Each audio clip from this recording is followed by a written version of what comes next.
Outraged landlord collects mess left by rude tenants and gets the last laugh.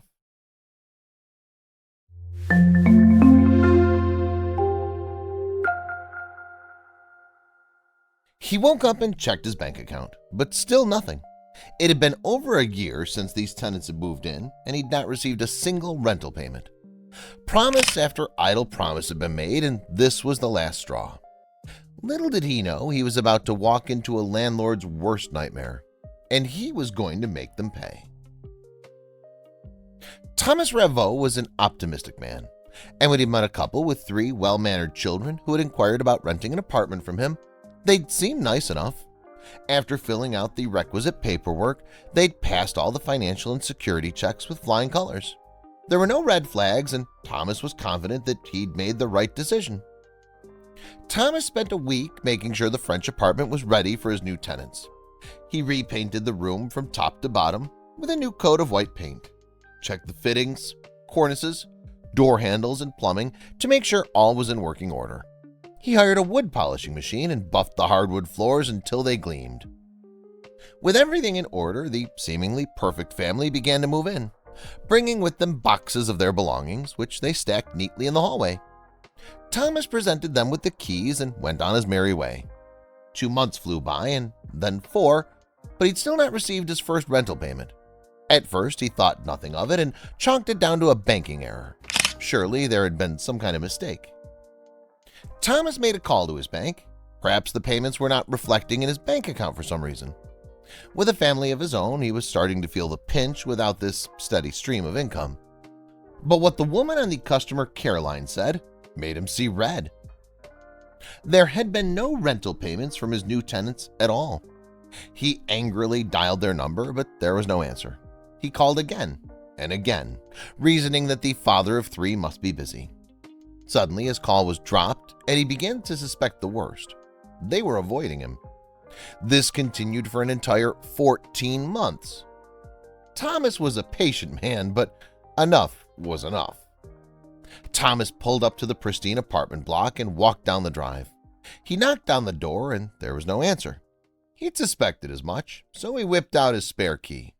He was going to give these tenants a piece of his mind. When he creaked the unoiled door open, the sight of the hallway left him reeling.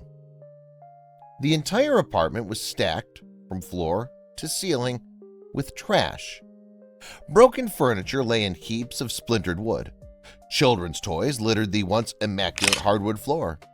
Dishes piled up high on every surface, and the stench was unbearable. And the smell of rotten food hung in the air like a thick fog. Thomas held his head in disbelief. How could anybody live in such filth? His eyes took it all in as he stood with his mouth turned up in disgust. There were holes punched in the drywall, and there was evidence that there had been dogs living here too.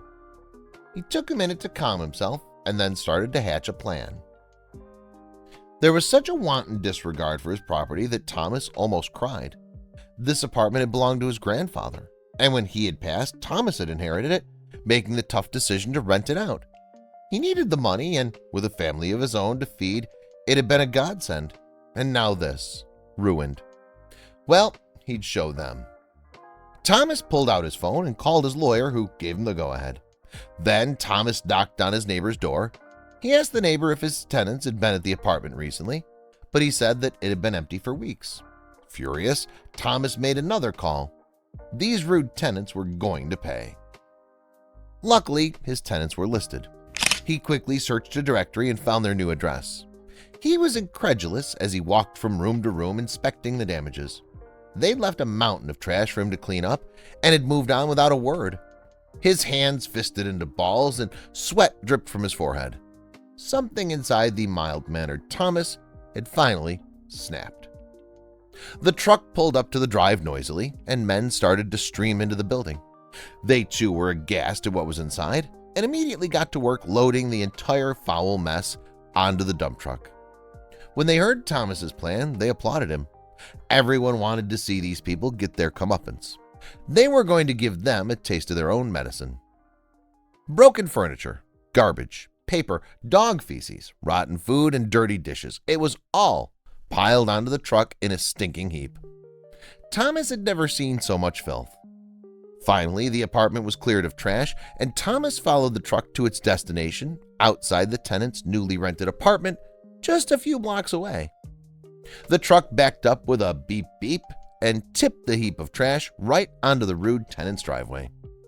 Onlookers gathered and couldn't help but gawk at such a ghastly delivery, but Thomas smiled when he thought of the rude person's reaction when they saw what surprise he'd left for them. Thomas uploaded the video of his revenge onto Facebook and YouTube, and it quickly gained traction around the world. Local news stations picked up the story, and the original videos garnered over 1 million views. Most commenters praised Thomas for teaching his nightmare tenants a lesson in common decency. One commenter wrote, "Love it. This needs to be done in the United States. I've seen some disgusting tenants in my neighborhood." But not all who saw Thomas's revenge video have praised him.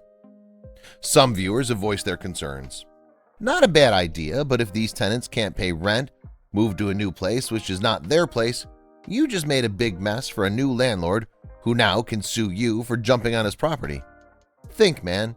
I know you're upset, but you put a new landlord in the middle and he did nothing to you. But Thomas stands firmly by his decision. It was carnage inside. Everything was totally destroyed. The carpet's messed up, there are holes in the walls, all the paintwork needs redoing, and we'll need to disinfect it all. The smell is unbearable.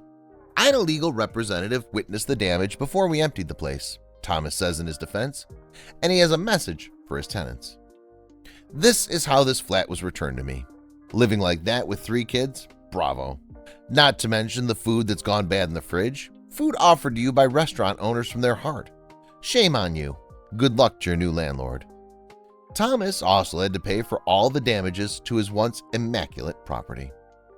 He added, "I loaded everything into a dumpster and brought them back to them. I met the authorities and we talked. For now, I'm not worried. The old tenants had to clear the sidewalk and bring everything to the dump Tuesday night. Everything's cleaned." But do you think the unbelievably inconsiderate tenants learned their lesson?